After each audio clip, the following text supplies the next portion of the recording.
This is another video in the series from Math 1133 for UTSA. Today we're going to be talking about 11.8 exponential and logarithmic functions. I'm going to kind of assume that whoever's watching this already kind of gets exponential and logarithmic functions for the most part. I'll give some reminders, but I'm not going to go into a whole bunch of detail that some people won't need. You can always request in the Zoom meetings more detail on these things. So what is E?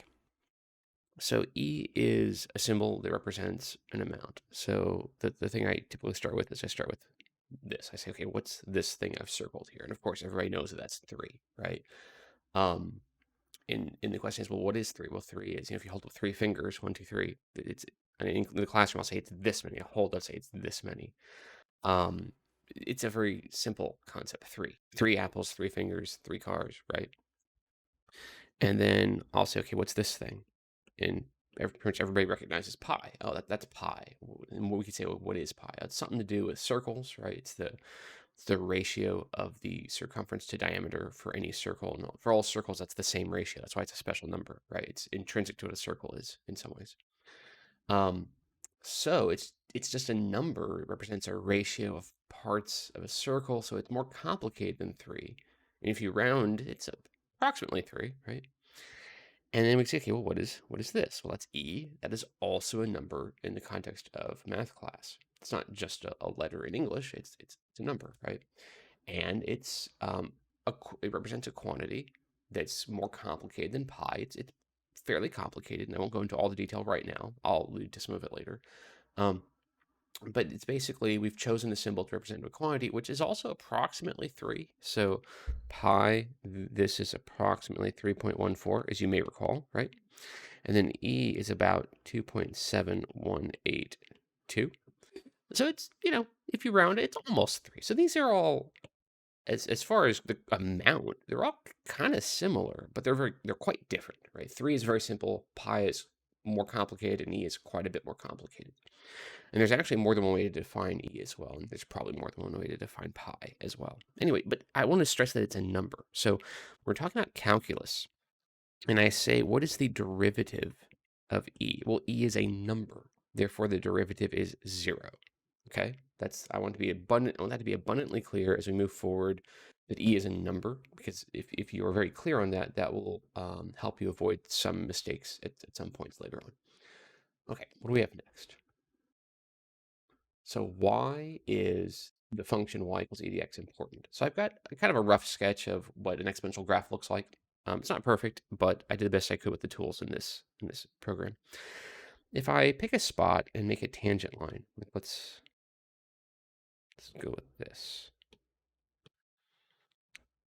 So it's gonna be a tangent. Let's say there, right? So right about here. Let's pretend I hit a spot. Let's call that x, right?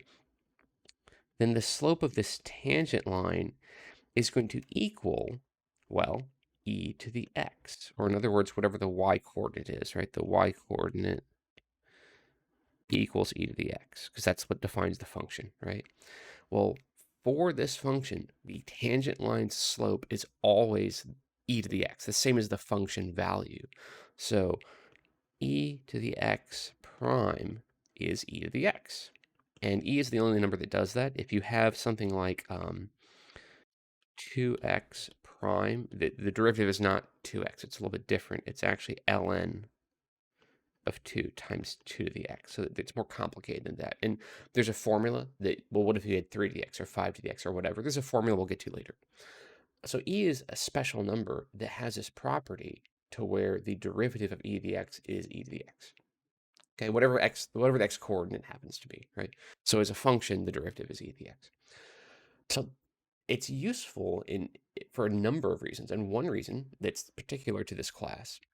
When I first started teaching business calculus, almost 10 years ago, I wondered, why do we use e to the x in this class? I knew from my studies in math and physics, well, of course, exponential functions are incredibly important in engineering, physics, damped oscillators, exponential growth, stuff like that, exponential decay, stuff like that. But in business and finance and econ, why? And it turns out that when you go to do compound interest, for example, and in fact, let's do this. Let's say the amount in an interest-bearing account will be the principal times 1 plus the rate divided by the number of compoundings per year raised to the power of the number of compoundings times the number of years. This is compound interest formula. You probably recognize this. When you increase the number of compoundings, that affects how, or the frequency of the compoundings, that affects how the interest compounds, right? More frequent compounding, you get a little bit more interest as you go along, right? So if you compound annually, you're compounding annually, right? But whereas if you compound monthly, well, you get a little bit extra because you're applying the interest rate more frequently, and every time you apply interest, you earn interest on last term's interest, right? So if you do compounding quarterly, then at the end of March, you get some interest, interest accrues, and then was it March, April, May, June, and then of June, you get your interest again, but you also earn a little slice of interest on March's interest, right? And so the more frequently you do the compounding, the more it builds up, and also the more you increase the frequency, there's a diminishing returns. So it's not like it grows really fast. It actually slows down the more frequently you do this. Anyway, what if you were to compound daily, hourly, by the minute, by the second, or you had a room full of computers compounding a billion times a second, right? What would that look like? Well, as n goes to infinity, we do a limit, right? The limit as n goes to infinity. This thing goes to p times e to the rt power. So this exponential function base e shows up in what's called continuous compounding.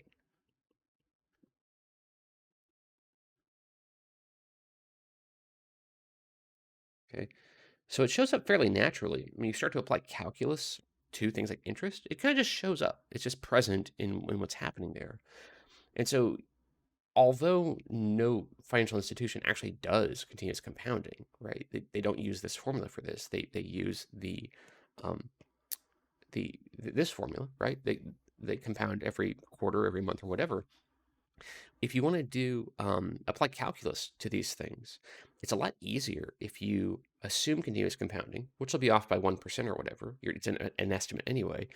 But the calculus is so much easier and so much faster to do that you can solve basic problems with a lot less work, a lot less algebra, really, because this just works out more easily because the derivative of e to the x is e to the x. So that's the reason that we care about it. So we ask, what is e? What is e? Well, it's a number, right? Why is e to the x important? Well, because the derivative is easy, but also in particular is because it shows up somewhat naturally in business applications. So that's why we're even talking about it. Anyway, what do we have next? Okay, here's our first example of finding a derivative. And you'll notice that I don't just have e to the x, I have e to the 0.05t power. So I have to use the chain rule here. There is a formula that lets us cut corners a little bit, but we'll get to that later. So I'm going to split this into two functions, y equals 100 e to the u. I'm calling the exponent my inside function, right? And then I have u equals 0.05t. Okay. So when I go to find, apply the chain rule, find the derivative of the outside function first, well, I'll be finding dy du, okay? So I'm ignoring all of this temporarily and just focusing on this derivative. And the derivative of e to some variable is that. When the variable of your derivative is the variable that you have at work, then that was what made e special, that derivative is the same thing. So this is still just 100 e to the u. Okay, and then du dt, this is a linear function, so the slope is 0.05. Okay, so dy dx, this will be the product of those two things, 100 e to the u times 0.05, and then I can take the two numerical factors and multiply them, get 5 e to the u. And then, of course, u is a number that a variable that I made up to help solve the problem, so I have to put the 0.5 t. We're using t, not x, so this should be t the whole time. So if you notice that while I was doing it, good job. I didn't notice until afterward. So this will be 5e to the 0.05 t power. And there we go. That is the derivative of that original function. Okay. A lot of For whatever reason, and I may have discussed this in a previous video, specifically sections 5, 6, and 7, um, the order in which you cover these topics is pretty optional. So now that we have exponentials, we can apply power rule, chain rule, product rule, quotient rule in tandem with this property for exponential functions to have more complicated functions available to us. Anyway, what's next? Okay, here's an example of that. So we've got quite a lot going on here. And this is a composite function. Maybe that's pretty obvious. And in particular, e to some power that is not just x or t or whatever, a letter, that's definitely a composite function. So I can break this into two pieces and say, okay, well, I'm going to have y equals e to the u, and then u equals the square root. And in fact, I'm going to write this as x squared plus 1 to the 1/2 power to facilitate the power rule, right? Now, I notice, hey, this is also a composite function. If I'm confident that I'm going to do it right, I can just find the derivative and apply the chain rule mentally. This is something I discussed in the previous video. After you've done it a bunch of times, you might feel like, yeah, I know how this is going to go. I know what to do with 1/2. I know what to do with the x squared. I don't need to write all the steps, but I'm going to write all the steps in this one just to make it as clear as possible. It's not essential, but I think it may help. So like I said, this is a composite function. So I'm going to look for what is the inside part. Well, x squared plus 1. So I need another letter. And I can use V, W, T, A, B, whatever. I just got to pick a letter. I'll go with W this time. So y equals e to the u equals W to the 1/2 power, and then W equals x squared plus 1. So this original function is really composed of 3 functions. And it actually is more if I wanted. I could say, hey, you know what? This is a composite function. X squared plus 1 has 2 actions. I could break that further into 2 pieces. But it's just a quadratic function. I know how to apply the power rule to find the derivative, or rather the power rule and the sum rule. So I don't need to break into 2 pieces unless I really want to. So now what I need to do is find dy du, du dw, and dw dx. Okay? So dy du, this will be e to the u, right? Du dw, this will be 1/2 w to the negative 1/2 power, and then dw dx. This will be 2x. Okay. Now, if you think about multiplying, think of these as being fractions, right? They're not, as I've discussed, but think of them as being fractions. If I multiply those together, the du's would cancel, the dw's would cancel, and I would have dy dx as a result, right? There's something I mentioned before, previous video, about how these aren't really fractions, but this is sort of a motivation into why this notation is used, is that if you treat them as though they're fractions, it ends up working out. It's a convenient way to remember what to do. Multiply them. So dy dx, this equals e to the u times 1/2 w to the negative 1/2 power times 2x. How am I doing on room? Oh, yeah, I got room. So that's the derivative, but I'm not done because I have to plug these things back in. W was x squared plus 1, and then u was w to the 1/2, so that's x squared plus 1 in parentheses to the 1/2 power. So basically, this u will go back to being what it was originally, the square root of x squared plus 1. This w I'll replace back in x squared plus 1. And we might make some more modifications. We'll see. Okay. Oh, and while we're at it, the 1/2 and the 2 can cancel. So this will be e to the square root of x squared plus 1 power times x squared plus 1 to the negative 1/2 power times x. And I might leave it like that, depends on the context. That negative exponent means I'm really dividing by x squared plus 1 to the 1/2 power. So if I want, I can rewrite that as well using a root instead of an exponent. So if I want, I can do this. I can write this as x e to the square root of x squared plus 1 all over the square root of x squared plus 1. The difference between this step and this step is just notation. It's not essential.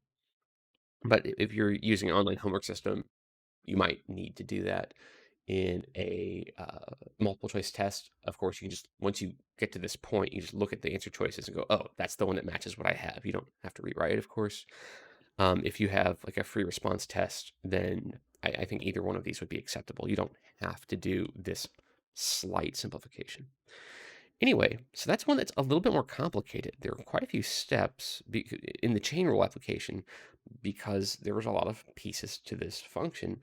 But notice that the fact that we have an exponential, not a whole lot happened with it. It just kind of sat there the whole time. So finding the derivative of e to some power is relatively simple.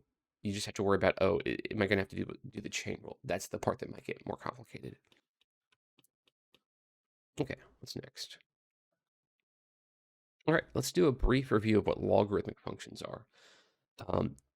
In a classroom, I would take time to ask questions and see what people, because you have any group is going to have a different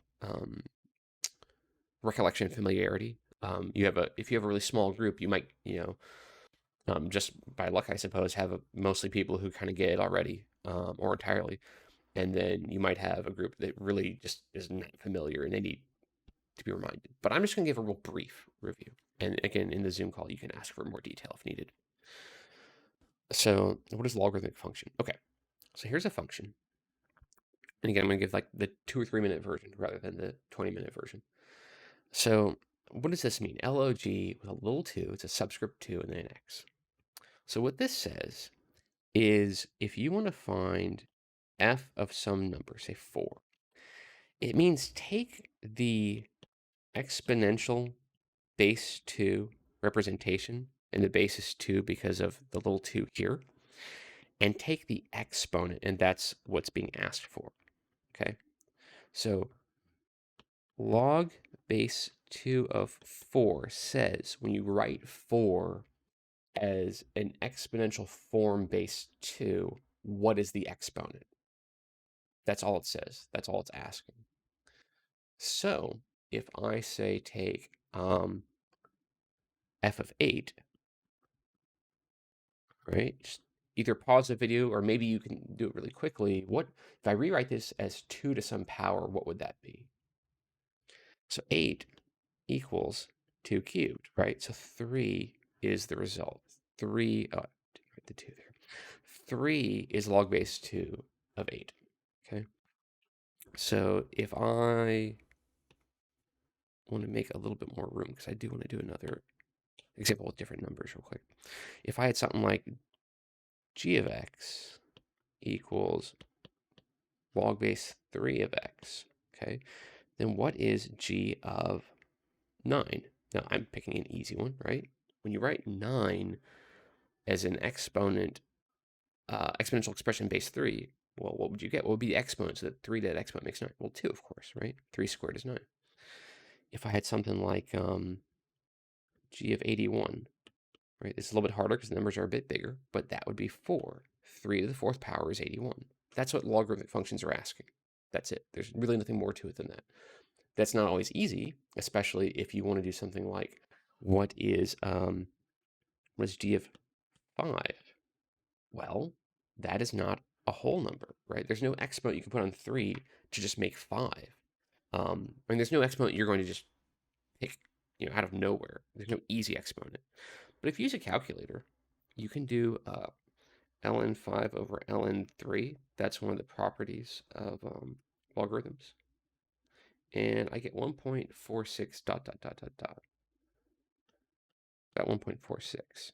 So 3 to the 1.46 power is approximately 5. So often with logarithms, you have to use a calculator because the results aren't whole numbers. You're not going to just imagine them. So what about the natural logarithm? In fact, let's move this down just a little bit. What about the ln? Well, what ln means is log base e of x. So this is the logarithmic function that corresponds to a base e exponential function, which, as we discussed, is very important in econ and finance. So if I say, what is f of, let's say 5, sure. What is f of 5? It's going to be a decimal number. It won't be a whole number.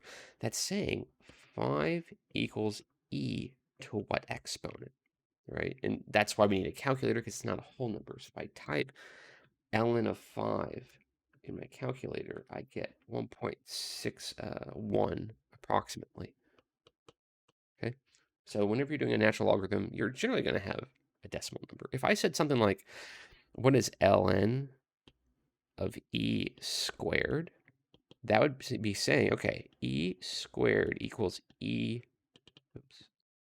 to what exponent? Well, that's 2, of course. But e squared is not a number you usually use. Like, you're not going to have e squared dollars or e squared widgets. It's not really going to come up, right? So 99 times out of 100, you're going to end up with a decimal number because you have to use a calculator to get that result. It's not a whole number, and you're not going to just guess it, right? Anyway, not that you can't do these by hand. You could, if you had the time, do this kind of calculation by hand on paper. Just, it would be super tedious, so you don't want to do it that way. Okay, so how about the derivative? If the derivative of e to the x is important and ln of x is the analog to that, what would its derivative be? Well, in short, this is 1 over x. Why is it 1 over x? Well, I'll give a short explanation, but I'm not going to go into a whole lot of detail. And basically the reason is that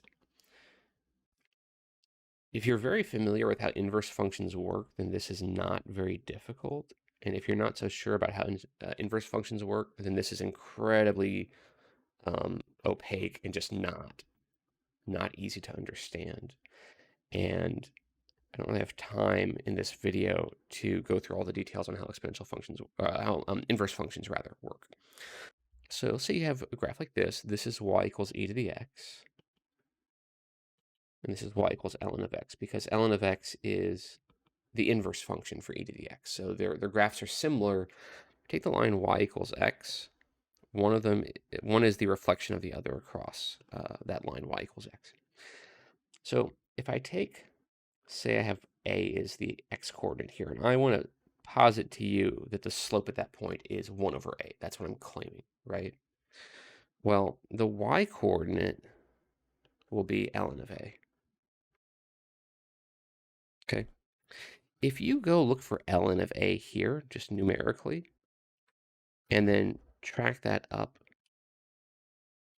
here onto the exponential function, that y coordinate is going to be a.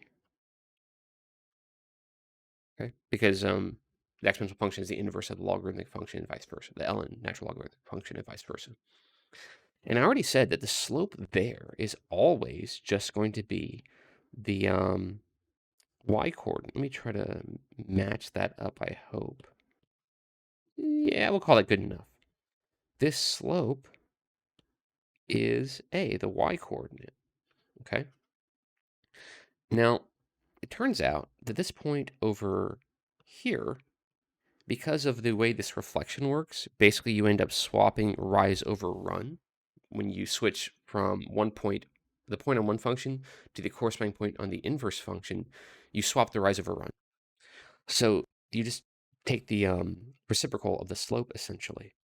So let me try to make a line segment, trying to line that up. That's probably close enough. This slope is the reciprocal of the other one, the corresponding one on the other graph. So it's 1 over a. Okay, so if you go to x equals a and look at that point, the corresponding slope is 1 over a because of its relationship with the exponential base e function. That's basically the reason in a nutshell.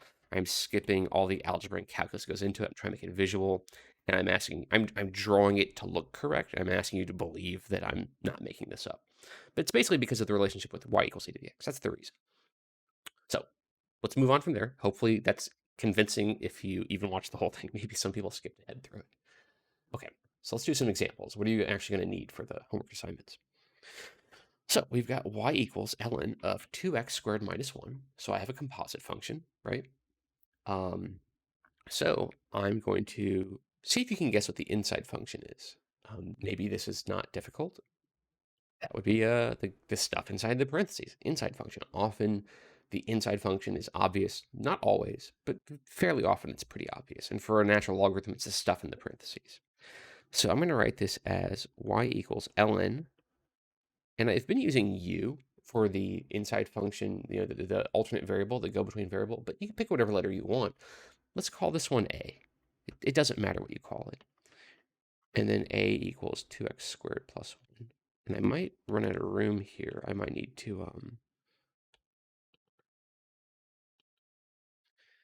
a equals 2x squared minus 1.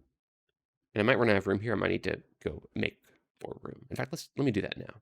Okay, now we have plenty of room.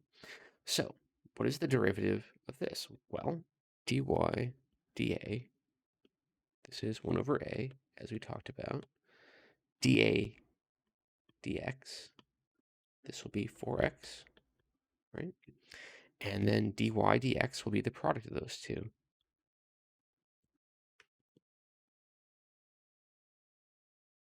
And of course, I can't just leave a there. I have to plug the 2x squared minus 1 back in.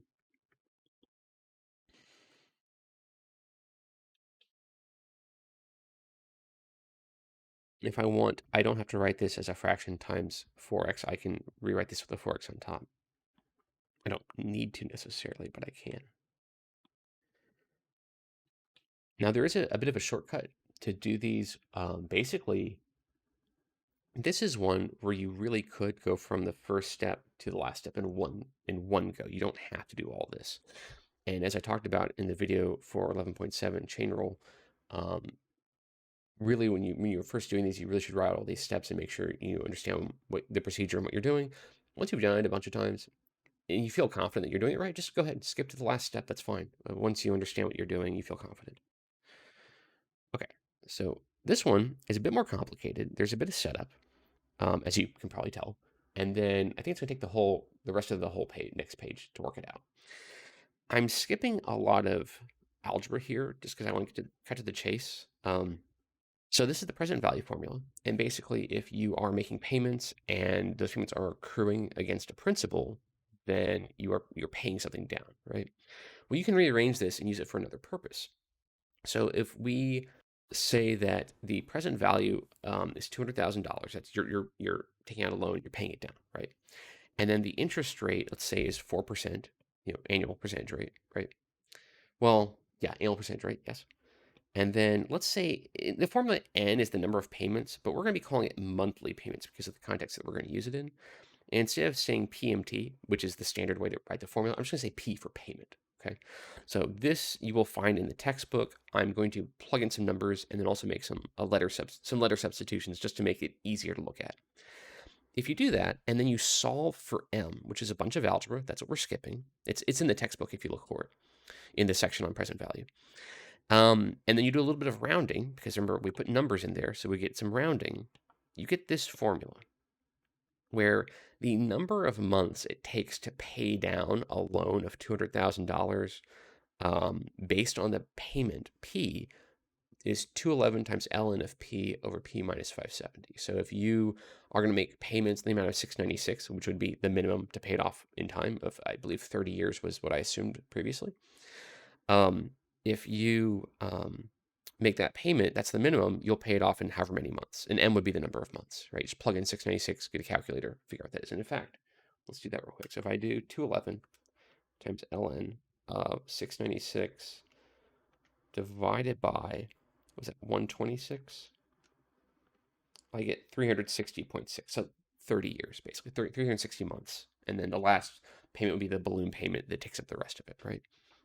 So what we're going to do, because you can make a greater payment, you can pay ahead, right? Why wouldn't you pay 700? Just make an even number, or 750, or whatever you can afford. Because of course, the more you pay off each month, the faster you get done paying off the whole thing, right? And that might be prudent if you are basically under the weight of this debt, you're trying to get out from under it, then you want to pay as much as you can afford to do, right? Especially if you don't have any other debts. This is your last one, you're just trying to pay it off.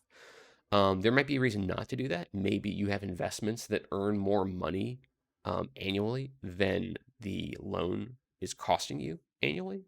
And so it makes more sense to make the minimum payment and then put your extra cash into your investments. That's a possibility, right? Depends on lots of things. But let's say that that's not the case. You're not really investing in anything else, or if you are, it's a really low yield. And this is your only debt, so you're trying to pay off as fast as you can, right? So we're going to look at what is the rate of change when P equals 700. So if you are making payments of $700 a month, what is the rate of change in this function? Okay, and then what does that number represent? So we need to find dm dp, find the derivative, plug in 700, and then think about what is that number telling us, and can we use that number for decision making? Okay, so what I'm first going to do is notice something that is not required, but it will make this problem a little bit easier. So one of the properties of logarithms is that when you have a quotient in a logarithm, you can separate that into a difference of two logarithms. So if I have bigger parenthesis there, if I have ln of a over b, right? This is ln a minus ln b. And that can make our calculus easier because as it stands, we're going to have to use the quotient rule, the chain rule and the quotient rule. I would like to avoid using the quotient rule if I can. It's a bit tedious. So instead, I'm going to do a little bit of algebra. I'm going to say that this is 211 times ln of the top, which is p, minus ln of the bottom, which is p minus 570. Okay, so that's going to make our calculus easier. So now I want dm dp.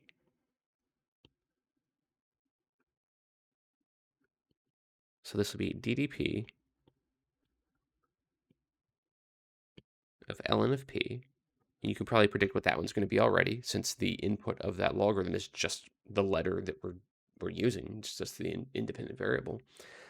Minus ln of p minus 570. And at this point, I'm going to cut corners just a little bit, and maybe it's fine. Like I had said, once you get comfortable with the chain rule, you can cut corners a little bit. You probably already noticed this one, the derivative is just 1 over p, because there's nothing else going on. It's just ln of the letter. Here we have ln of p minus 570. So the inside function is a linear function. And if I want, I could say like u equals p minus 570. I guess I'm going to show those corners and not merely cut them. So that du dp equals 1, right? So when I go to find the derivative of this term, the derivative of my outside function is just 1 over the inside. And then because of the chain rule, I have to multiply by the derivative of the inside, which would be 1. So I'm going to get, let's get rid of that. I'm going to have 1 over p. Oh, I forgot something. Some of you are probably shouting at your screen, why isn't he putting that in there? There's a number here that I need, right? Okay, so 211 times 1 over p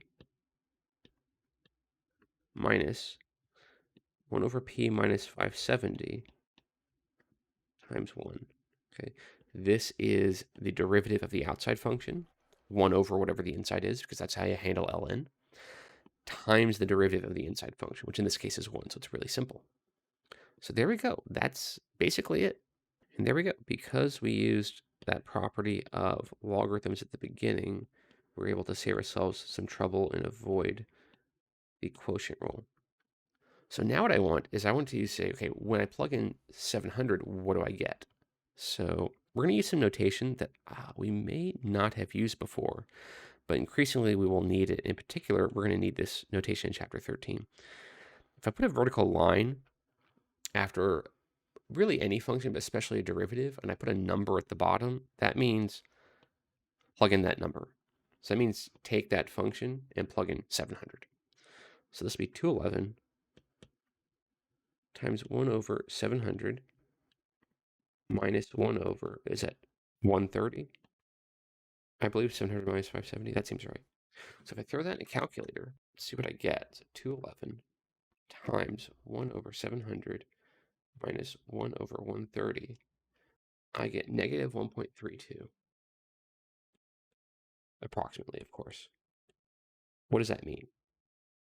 Well, it might be helpful to think in terms of units, as when we talked about marginal cost and marginal revenue and so forth, we were thinking, is this dollars per widget? What is this? What are the units? And we look at the notation here. This is one of the benefits of using this notation. It helps you figure out what your units are.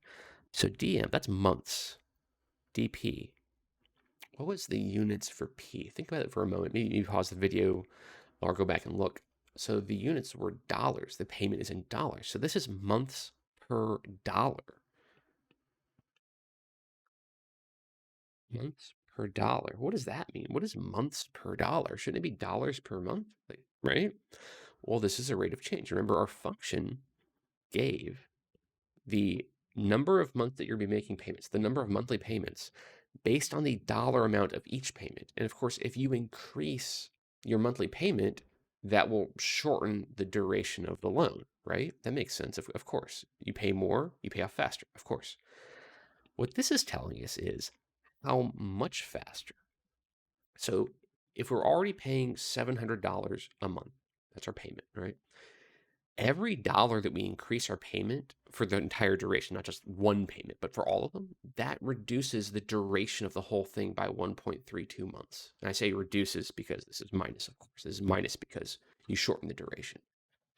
So that means if we're making, what would that be? If I plug 700 into the original function, so that's going to be 211 times ln of 700 divided by 130, I think. It's about 355. So m 700 is about 355.2. What this is telling me is if I increase to 701, I'll go from 355.2, we're rounding because that we have a balloon payment at the end. We'll reduce the number of payments by 1.32. So we'll end up with approximately 353 even. I'm sorry, 353.88. Yeah. So you'll have two fewer payments, but that last payment will be a balloon payment because it's almost two payments. And this is if we just make the $1 more. What if we make $2 more? Well, we reduce it by that again. And every time you do this another time, you're losing accuracy, but it's an approximation. So we would go to like 352.56. So 52. So it's basically approximately every $1 more that you put in for each payment, you're reducing the duration by about one payment, plus a little bit, right? And that might be useful to know. Do you want to take 1 month off the duration of the whole thing? Maybe you don't care. Maybe you're trying to pay the minimum for whatever reason, right? But if you're trying to think about what's the benefit of paying $1 more, because what's $1 more? It's not very much, right? Is that really going to do much in the whole duration, in the long term? Well, yeah. Of course, you could also calculate how much money does it save you overall. But of course, if you take one payment off the whole thing and it's the last payment, yeah, that's the one where interest has accrued. So you're paying off that last one, or rather, you're paying off that last one as you go rather than at the end. So you're saving that whole payment. You're saving $700 by paying $1 more per month, right? Which might be a little counterintuitive. Wait, there's only 360 payments. Wouldn't paying $1 more per month only save me $360? No, because there's interest accruing. And so if you're paying $1 more every month as you go, you get a whole payment done while you're doing it, not half a payment. So that's something you can calculate now. You can say, okay, I can quantify how much does it benefit me to pay it off just that little bit faster. Of course, faster is better. Faster is faster, but how much faster? Anyway, I'm going to go through a summary of the properties, some of which we've seen, some of which we have used but not said explicitly. So of course this one, the derivative of e to the x is e to the x. That's the first one we talked about. There's a bit of a shortcut. When you have e to some power that is a function of x, there's a little bit of a shortcut you can use.